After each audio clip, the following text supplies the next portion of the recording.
Hey guys, John here, and welcome back to the Mini Brute V tutorial series. Today's video is about the effects section. So to start this off, on the top right here, we're going to see something called effects. Now this is actually two different buttons. So if we go here on the left-hand side, we can see this is powered on. We can turn this off here, and this is going to bypass our effects. As we can see, it's now white. And then we can enable them, and it's now going to be orange, which means the effects are going to be active. Now, if we click the actual text on effects, this is going to bring us the bottom section here. And here we have 4 different slots with a total of 17 different effects that ship with the Mini Brute. So if you have any different type of Arturia plugins, you're probably going to be familiar with a lot of the effects that ship inside here. So what we can do by default, we have a delay and then we have a reverb and we have a basic saw wave here.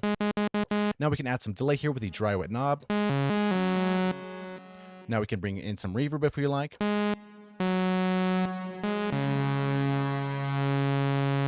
Now to change these effects, we can just click on the name, or if we want to bypass a certain effect, we can click the power button here. But it's also very important to know how these effects are going to be routed. So it's very simple here in the Mini Brute V. It's going to be left to right, so the delay gets processed first, and then that output goes to the reverb, to this third one, and then to the fourth one. So it's always going to be left to right. Now we can click the name here and pick from the list whichever effect that we want here. We can do the same over here, or we can click right here to add an effect. It really depends on how you want to do it. Something to keep in mind, which I do quite frequently. So let's say, for example, I have this delay here and I'm working on my delay.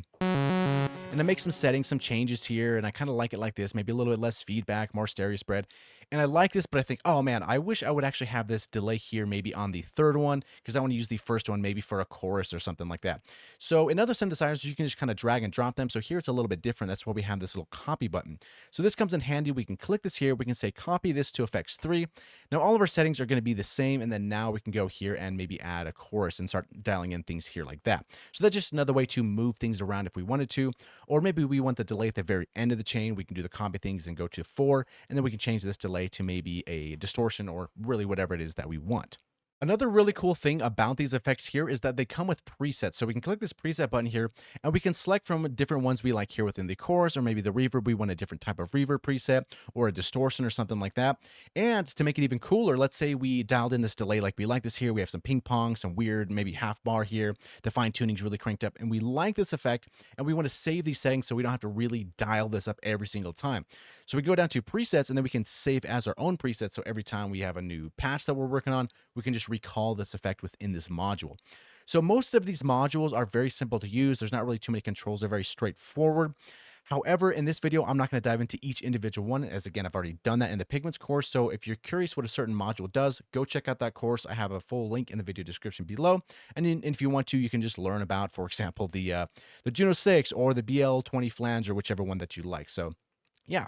So before we let you go, there's one thing I do want to bring up here in this video. So we click here to bring the effects in and out, but it also shares the same spot with the keyboard. Now, generally, I don't really have the keyboard enabled because I don't really need to see it. However, if you do want to see it or you want to disable it, this button down here is called keys. So you can click this here and see the keys if you'd like to, or you can disable them. It's really up to you. So with that being said, there's quite a lot of possibilities within this effects section to route different things with all these different modules that you can pick from. Highly recommend to play around with them, put them in different orders. You're going to notice that the order that you put these effects in, they're going to have a drastic change on your sound.